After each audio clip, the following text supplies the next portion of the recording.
ဝဲဘတ်ရဲတိုင်းမှာဟမ်လာ SS အဖွဲ့အတွက်သူ့စိတ်ကူးတွေကအထူးကဘာတစ်ခုကိုတိစောက်နေချိန်မှာတစ်ဖက်မှာတော့နောက်ထပ်ထူးဆန်းတဲ့အလုပ်တစ်ခုကိုစတင်လှုပ်ဆောင်နေပါတယ်။ဒါကတော့ဟိုးအရင်တုန်းကဂျာမန်လူမျိုးတွေကဘယ်ကနေဆင့်သက်လာလဲဆိုတာကိုရှာဖွေခြင်းမှာ1935ခုနှစ်မှာဟမ်လာ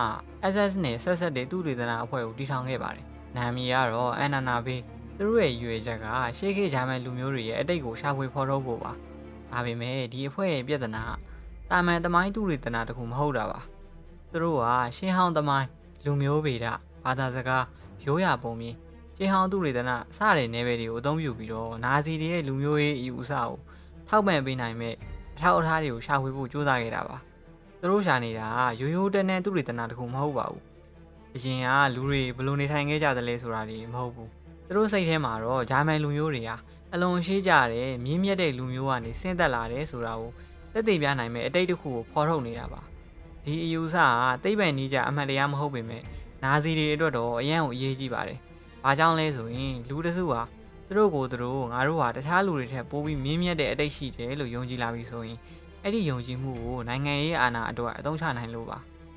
ါဒီနေရာမှာအန်နာနာဘေးရဲ့လှုပ်ဆောင်မှုတွေကပိုပြီးတော့ထူးဆန်းလာတယ်သူတို့ကဂျာမနီနိုင်ငံထဲမှာပဲသူတွေတနာလှုပ်တာမဟုတ်ပါဘူးဥရောပနိုင်ငံတွေမြောက်ပိုင်းဒေသတွေအရှေ့ဥရောပပြီးတော့အာရှအထိပါသူတွေတနာခရီးစဉ်တွေပို့ခဲ့တာပါဒါပေမဲ့ဒီထဲမှာအထူးစိတ်ဝင်စားစရာကောင်းတာတိဘက်ခရီးစဉ်မှာ1938ခုနှစ်မှာဂျာမန်သူတွေတနာအဖွဲ့ဟာအာရှရဲ့အလွန်ဝေးကွာတဲ့တိဘက်ဒေသကိုထွက်လာခဲ့ပါတယ်အဖွဲ့ကိုရှေဖာဆိုတဲ့လူတော်ဦးဆောင်ပါတယ်သူတို့ကတိဘက်မှာလူမျိုးဗေဒသဘာဝသိပ္ပံတရိษံနဲ့အပင်တွေပထဝီဝင်နဲ့ဒေသယဉ်ကျေးမှုတွေကိုလေ့လာခဲ့ကြတယ်ဒါတွေကမှတ်တမ်းတင်ထားတဲ့တကယ်အချက်တွေပါဒါပေမဲ့တိဘက်ခရီးစဉ်အကြောင်းပြောလိုက်တာနဲ့လူတွေကြားမှာနောက်ထပ်ဇလန်းတစ်ခုပေါ်လာတယ်။အဲ့ဒါကတော့ရှမ်ဘာလာပါ။တိဘက်ဗုဒ္ဓဘာသာရဲ့ဒဏ္ဍာရီတွေမှာရှမ်ဘာလာဆိုတာလျှို့ဝှက်ပြီးတော့မြင့်မြတ်တဲ့နိုင်ငံတစ်ခုလို့ဖော်ပြထားကြတယ်။တချို့ကတော့အဲ့ဒီနေရာကဘာပေါ်ကတာမန်လူတွေမရောက်နိုင်တဲ့နေရာတစ်ခုလို့ယုံကြည်ကြတယ်။မြန်မာအယူဆမှာဆိုရင်တော့ထွက်ရက်ပေါက်တွေဘာညာတွေပေါ့ဗျာ။နာဇီတွေကတိဘက်ကိုသွားတာရှမ်ဘဲလာကိုရှာဖို့ဆိုတဲ့ဇလန်းတွေပေါ်လာတယ်။တချို့ဇလန်းတွေကပိုတော်ထူးဆန်းပါသေးတယ်။နာဇီတွေကရှမ်ဘဲလာမှာရှိတဲ့လျှို့ဝှက်ပညာတွေကိုရယူဖို့ကြိုးစားခဲ့တယ်။အဲ့ဒီကနေကဘာကြီးကိုအုပ်စိုးနိုင်မဲ့အစွမ်းတစ်ခုကိုရှာဖွေခဲ့တယ်။တချို့ကတော့ရှမ်ဘဲလ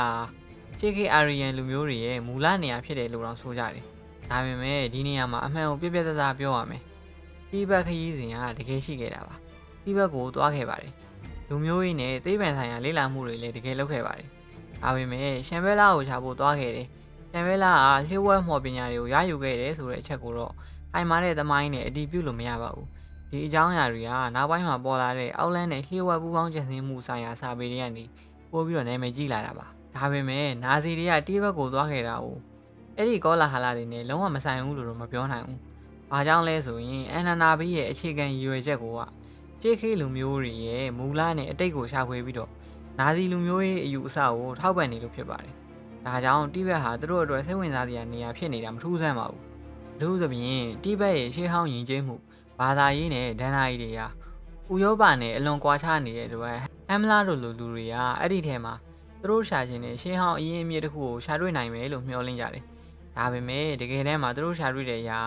ာမော်ဆွမ်းရှိတဲ့နိုင်ငံတစ်ခုမဟုတ်ပါဘူး။သူတို့ရဲ့သူရိသနာကနေထွက်လာတာကတော့လူမျိုးရေးဆိုင်ရာတိုင်းတာမှုတွေနမူနာတွေဓာတ်ပုံတွေတလိမ့်ဆန်နဲ့အပင်ဆိုင်ရာအချက်လက်တွေဒေသခံယဉ်ကျေးမှုနဲ့ပတ်သက်တဲ့မှတ်တမ်းတွေပါအဲ့ဒီအချက်တွေကိုနောက်ပိုင်းမှာနာဇီလူမျိုးရေးဝါဒကိုအထောက်အကူဖြစ်စေဖို့အသုံးချခဲ့တယ်။ဒါကြောင့်ဒီဇက်လန်ရဲ့ကြောက်စရာအကောင်းဆုံးအချက်ကသူတို့ကဒဏ္ဍာရီတွေကမှော်စွမ်းတွေကိုရှာတွေ့ခဲ့တာမဟုတ်ပါဘူး။တကယ်သိပ္ပံနဲ့သူရိသနာပုံစံတွေကိုအသုံးချပြီးတော့မှားယွင်းတဲ့လူမျိုးရေးအယူအဆကိုသိပ္ပံလိုဘာလိုပုံဖော်ဖို့စ조사ခဲ့တာပါ။ဒါပေမဲ့နာဇီတွေရဲ့ထူးခြားတဲ့ရှာဖွေမှုဟာဒီဘက်မှာလည်းမရက်ပါဘူး။အာရီယန်လူမျိုးတွေရဲ့မူလနေရာကဘာမှလဲသူတို့ကဘလို့လူမျိုးတွေစီကဆင်းသက်လာတာလဲရှေးခေတ်မှာအလွန်တိုးတက်တဲ့လူမျိုးတစ်မျိုးရှိခဲ့လားအဲ့ဒီမိကုန်းတွေကတော့ဆက်ပြီးတော့ရှိနေတော့မှာပဲပြီးတော့ဒီမိကုန်းတွေကတခုကတော့အက်တလန်တစ်ပါဒန်နာရီတွေကပျောက်ကွယ်သွားတဲ့ကဘာကြီးတစ်ချိန်ကအလွန်တိုးတက်တဲ့လူမျိုးတစ်မျိုးနေထိုင်ခဲ့တယ်ဆိုတဲ့နေရာနောက်ပိုင်းမှာတော့လူတွေဟာနာဇီတွေကအက်တလန်တစ်ကနေဆင်းသက်လာတဲ့အာရီယန်လူမျိုးတွေရဲ့မူလကိုရှာဖွေခဲ့ကြတယ်လို့ပြောလာကြပါတော့တယ်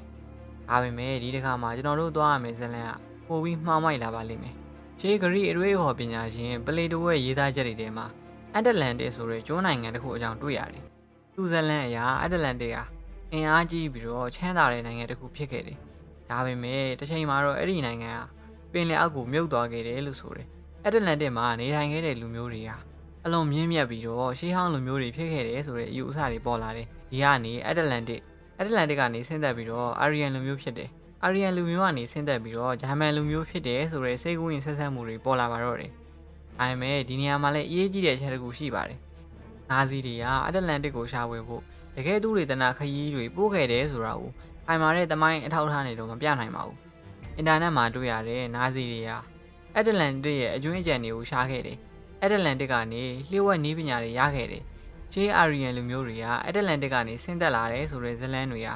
အများအားဖြင့်နောက်ပိုင်းမှာပေါ်လာခဲ့တဲ့အောက်လန်းနဲ့ပူပေါင်းကြံစည်မှုဆိုင်ရာစာပေတွေကနေပြီးတော့စာပြိုးခဲ့တာပေါ့နော်ဒါပေမဲ့နာဇီတွေကရှေးဟောင်းလူမျိုးတစ်မျိုးရဲ့မူလအစကိုရှာဖွေဖို့စိတ်ကူးရှိခဲ့သလားဆိုရင်တော့တကယ်ရှိခဲ့ပါတယ်အန်နာဘီရဲ့သူတွေတနာတွေကဒီအချက်ကိုရှင်းရှင်းလင်းလင်းပြထားတယ်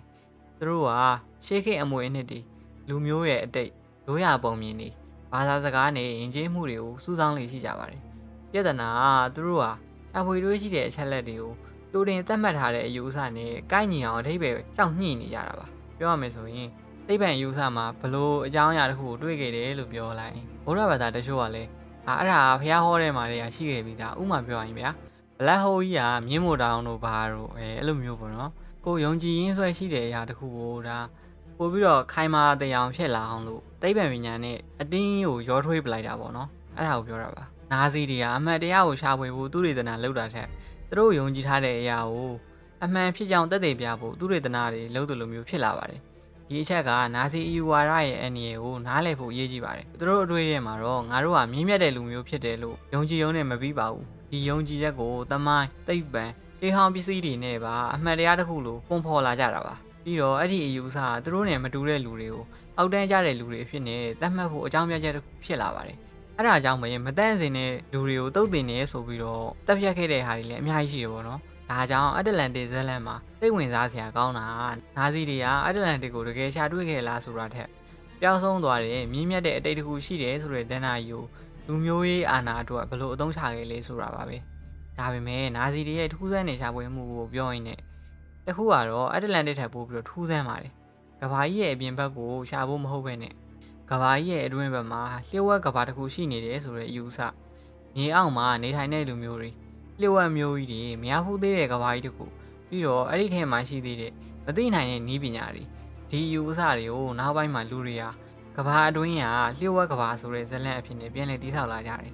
ကဘာကြီးကအပြင်ရမြင်ရတယ်လို့အစာအခဲကြီးတစ်ခုမဟုတ်ဘူးအတွင်းမှာနောက်ထပ်ကဘာတစ်ခုရှိနေတယ်ဆိုတဲ့အယူအဆပါအဲ့ဒီအယူအဆကိုယနေ့ခေတ်မှာကဘာအတွင်းကလျှို့ဝှက်ကဘာ The Hollow Earth Theory ဆိုပြီးတော့ပြောကြတယ်ပေါ့နော်ဒီအယူအဆအရကဘာမြေရဲ့အတွင်းပိုင်းမှာအလွန်ကြီးမားတဲ့လွတ်လပ်နေရာတစ်ခုရှိပြီးတော့အဲ့ဒီထဲမှာတီးခြားလူမျိုးတွေနေထိုင်နေကြတယ်လို့ဆိုကြတယ်တချို့ဇလန်တွေမှာအတွင်းကဘာထဲမှာကိုပိုင်မျိုးတော်ကြီးရှိတယ်တချို့ကတော့နေအောင်ကြီးမရှိပေမဲ့အတွင်းကဘာမှာကိုပိုင်အလင်းရောင်တစ်မျိုးရှိတယ်လို့တော့ပြောကြပါတယ်ဒီထက်ပိုပြီးတော့ထူးဆန်းတာအဲ့ဒီအတွင်းကဘာထဲမှာရှေးခေတ်ကပျောက်ကွယ်သွားတဲ့လူမျိုးတွေအလွန်တိုးတက်တဲ့ယဉ်ကျေးမှုတွေလူသားတွေမသိသေးတဲ့နည်းပညာတွေရှိတယ်ဆိုတဲ့ဇလန်တွေပါအဲ့ဒါတွေကဒီဗုဒ္ဓဘာသာအယူအဆမှာလည်းရှိတယ်ပေါ့နော်ဘယ်လိုပြောရမလဲဆိုရင်တို့ကငရဲကိုပုံဖော်ထားကြတယ်ဗုဒ္ဓဘာသာတွေရဲ့တချို့ကျမ်းတွေမှာလည်းဟုတ်မဟုတ်တော့မသိဘူးပေါ့နော်ဗဏ္ဍယူဇနာအောက်အနက်မှာဘယ်ငရဲရှိတယ်ဗဏ္ဍယူဇနာအောက်အနက်မှာတော့ဘယ်ငရဲရှိတယ်ဆိုပြီးတော့ဒါတိတိကျကျကြီးကိုရေးထားတဲ့စာအုပ်တွေလည်းဖတ်ဘူးတယ်ပေါ့နော်ဘယ်လိုပဲဖြစ်ဖြစ်ဟုတ်သည်ဖြစ်စေမဟုတ်သည်ဖြစ်စေ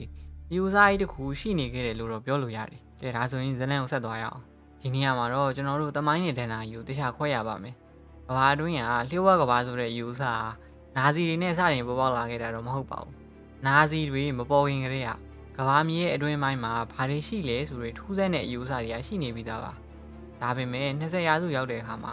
အောက်လန့်အယူအဆတွေရှေးဟောင်းလူမျိုးတွေရဲ့ဒဏ္ဍာရီတွေနဲ့ဒီကဘာအတွင်းကဘာဆိုတဲ့အယူအဆတွေကရောဆက်လာတယ်ပြီးတော့နာဇီတွေရဲ့ထူးဆန်းတဲ့သူတေသနာတွေ POSCA စီမံကိန်းအနေနဲ့လည်းနောက်ပိုင်းစာအုပ်တွေကချိတ်ဆက်ပေးလိုက်ကြတယ်အထူးသဖြင့်1938ခုနှစ်ကဒါမဲတာဝန်ရိုးစွန်းခရီးစဉ်ကိုဒီဇလန်အနေနဲ့ချိတ်ဆက်လိုက်တာပါဒါမဲနီကတကယ်ပဲတာဝန်ရိုးစွန်းကိုသူတေသနာခရီးတွေပို့ခဲ့ပါတယ်ဒီအချက်ကတကယ်ရှိခဲ့တာပါနောက်ပိုင်းကောလာဟာလာတွေမှာတော့နာဇီတွေကတာဝန်ရိုးစွန်းအောက်ကကဘာအတွင်းကိုဝင်တဲ့ဝင်ပေါက်ကိုရှာဖွေတွေ့ရှိခဲ့တယ် အဲ့ဒီနေရာမှာလျှို့ဝှက်မျိုးတစ်မျိုးတိစောက်ခဲ့တယ်စစ်ပွဲပြီးတဲ့နောက်ဟစ်တလာနဲ့နာဇီကောင်းဆောင်တချို့ဟာအဲ့ဒီအတွင်းကဘာတွေကိုဝင်ရောက်ပြီးတော့ထွက်ပြေးသွားကြတယ်ဆိုတဲ့ဇလန်းတွေတောင်ပေါ်လာခဲ့ပါသေးတယ်ဒါပေမဲ့ဒီအရာတွေကိုအမှန်တရားလို့အတည်ပြုနိုင်အောင်ယုံကြည်ရလောက်တဲ့သမိုင်းအထောက်အထားတော့မရှိခဲ့ပါဘူးအထူးသဖြင့်ဟစ်တလာစစ်ပွဲအပြီးကဘာအတွင်းကိုထွက်ပြေးသွားတယ်ဆိုတဲ့သမိုင်းမှတ်တမ်းအနေနဲ့လုံးဝမကိုက်ညီတဲ့နောက်ပိုင်းပူးပေါင်းကြံစည်မှုဇလန်းတစ်ခုပါဒါဆိုဘာကြောင့်ဒီဇလန်းကနာဇီတွေနဲ့ဒီလောက်ခိုင်ခိုင်မာမာတွဲသွားရတာလဲအကြောင်းရင်းတစ်ခုကတော့နာဇီတွေကိုယ်တိုင်ကလူတွေယုံကြည်ရခက်လောက်အောင်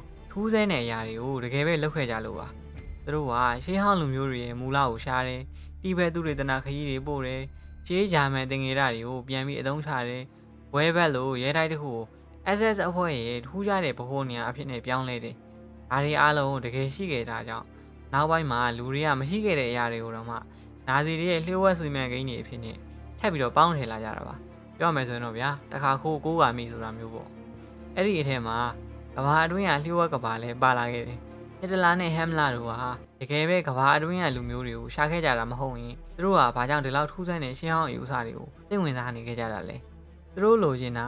ရိုးရိုးရှင်းအောင်ပစ္စည်းတစ်ခုမဟုတ်ပါဘူးလူသားသမိုင်းရဲ့ပျောက်ဆုံးနေတဲ့အစာကိုသူတို့ကစိတ်ကြိုက်ပြန်ရေးချင်တာပါဒါပေမဲ့နောက်ထပ်တစ်ခုကတော့ကဘာကြီးရဲ့အတွင်းမှာဘာရှိလဲဆိုတာနဲ့တောင်ပိုပြီးထူးဆန်းပါတယ်လူသားတွေကိုယ်တိုင်မမြင်နိုင်တဲ့စွမ်းအင်တစ်မျိုးရှိတယ်ဆိုတဲ့အယူအဆပါအဲ့ဒီစွမ်းအင်ကိုစက်ရန်နီးယားတွေထဲမှာထည့်ပြီးတော့သုံးနိုင်တယ်လို့တောင်ဆိုရတယ်ဒီတစ်ခါမှာတော့ကျွန်တော်တို့စူးစမ်းမယ်အရာဘဟေးလို့ခေါ်တဲ့လျှို့ဝှက်စွမ်းအင်ရဲ့ဇလန်းပါဒီအကြောင်းကိုတော့နောက်ဗီဒီယိုမှာကျွန်တော်ကအသေးသေးဆက်ပြီးတော့ပြောပြပေးသွားမှာဖြစ်ပါတယ်